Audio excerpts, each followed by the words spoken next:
ça fait longtemps que les ferrailleurs criaient derrière l'État du Sénégal pour avoir un protocole d'accord. C'est finalement en 2023 qu'on a eu ce protocole d'accord. Mais on s'est rendu compte à la fin que ça n'a été qu'un piège pour tous les ferrailleurs. Comme l'a dit M.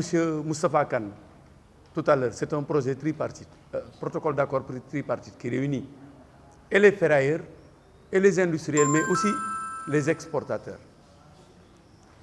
Mais dans ce protocole d'accord, il n'y a que les ferrailleurs qui respectent leur engagement. Jusqu'au moment où je vous parle, comme l'a dit tantôt Pafay, l'État du Sénégal nous a contraints à charger notre ferraille et à le vendre aux industriels uniquement dans un pays où le commerce est supposé être libre. Mais dans ce même protocole d'accord aussi, il était prévu que ces industriels doivent prendre toutes sortes de ferrailles, quelle que soit leur nature. Mais maintenant, prenons le cas de Metalsen qui se trouve être à Thiès. Si votre ferraille arrive là-bas et qu'il y a beaucoup de fonte, mais on vous chasse d'or avec votre chargement. Quel que soit le lieu que vous avez quitté, d'où vous venez.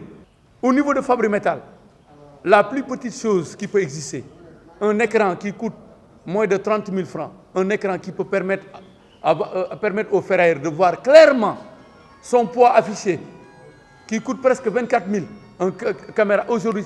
Cet écran qui a été demandé pendant longtemps par les ferrailleurs et la Fabri Metal qui s'est engagée à travers ce protocole d'accord, jusqu'à présent, joue avec nous au casse-casse, n'a pas monté cet écran.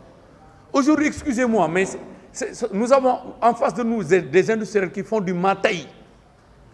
Et comme l'a dit tantôt avec M. Kane, avec la complicité de notre ministre, M. Abdoukarim Fofana, qui est bien conscient des mots auxquels nous sommes confrontés, mais qui fait la sourde oreille aux ferrailleurs. C'est-à-dire, nous ne comptons pas au Sénégal. Nous, les ferrailleurs, nous n'avons pas de valeur.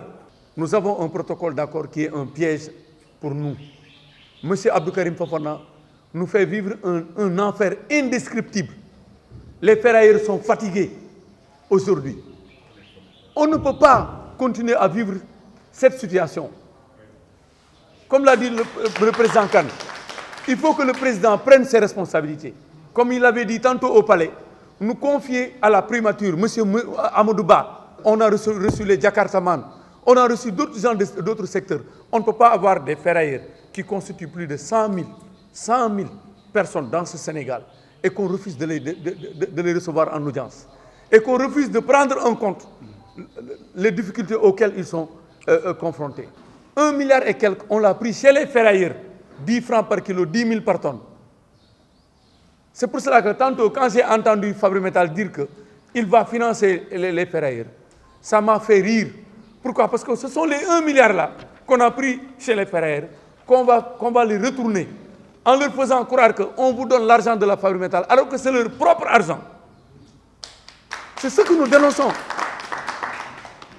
La situation qui existe aujourd'hui dans le secteur de la ferraille est indescriptible.